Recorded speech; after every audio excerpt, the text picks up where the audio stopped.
There's a reason that I don't watermark my photos, because there's a better way to protect them. What's shakin' bacon? I'm Joni Simon. Welcome to my studio.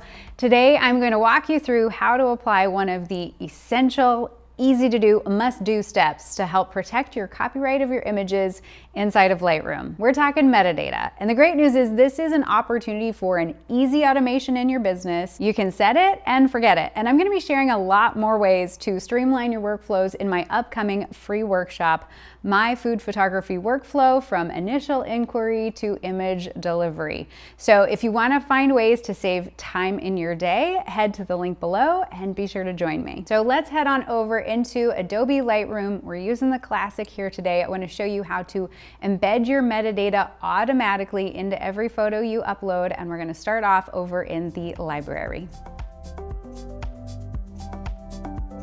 What metadata means is just all the various information that's embedded in that file about that image. And this includes things such as, of course, our contact information, but also the file name, the folder, when it was captured, all sorts of additional information about the camera settings, the camera you were using. If you ever look at the metadata of a specific file, you can see all sorts of information that maybe you had no idea the camera is actually capturing. But what we want to do is we want to add our copyright information. And so the way that we do that here is through a preset. Now you can see if you have just started using Lightroom, you've not set up a preset before. And so I want to walk you through how to do that so that you are now automatically from henceforth saving your copyright information into your images. So we can go ahead and hit Edit Presets. And this is where we start to put in your information. All right, so we're creating a custom preset, and we'll start off here in the IPTC copyright section. And we want to add the copyright symbol, which is option G, creates that little C for us. And Joni Simon Media, or whatever your company is, or whatever your name is, that's good enough. So, and then all rights reserved. And then copyright status, this is copyrighted. And rights usage terms, all rights reserved. No reproduction without prior permission. This is just standard language that tells somebody if they come across this image and they're like, oh, is this like a free image?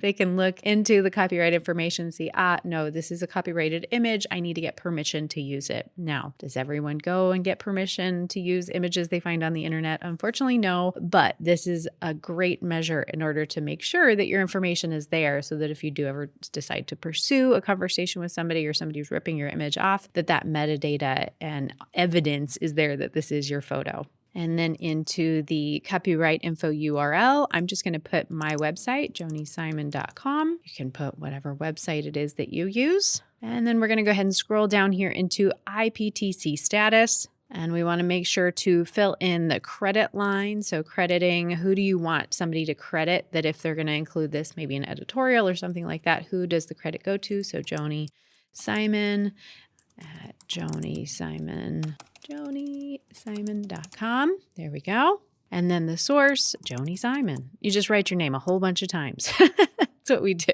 All right, so those are sort of those basic minimums of the information that we want to make sure to be embedding every time into every single image you snap in order to protect that image and make sure that it's known that you own the copyright to it. So now let's go ahead and hit the Done button and save this as a new preset. Yep, absolutely. So we're going to save this as Joni Simon.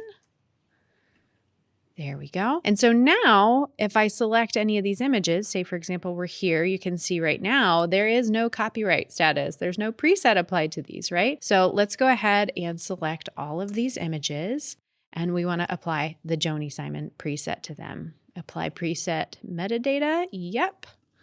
To all selected. There we go. And so now if we come into here, we see now my metadata is now applied to all these images. But you're like, oh, do I have to remember to do that every single time? No, good news. Here's what we can do. If you go ahead and open up the import dialog box, And you can see over here we have apply during import. If this is closed, you just fly this out. And we want to make sure to apply during the import of new images. Say, for example, we were importing a new set of images. Go ahead and apply to all those images the Joni Simon preset. Even better, what we can do now too is create an import preset so that this is automatically done, that you don't have to remember to select your metadata preset. So come on down here to import preset and save current settings as new preset. There we go. This is the Joni Simon.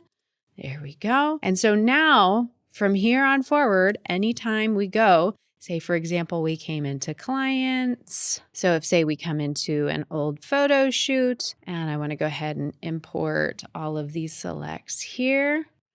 There we go. And you can see the metadata, it's going to apply because it's got the Joni Simon import preset. And then once I import all of these images, my preset will be applied. My metadata will be embedded in all of these images. So now you don't have to think about it. Automatically, your information is attached to those photos.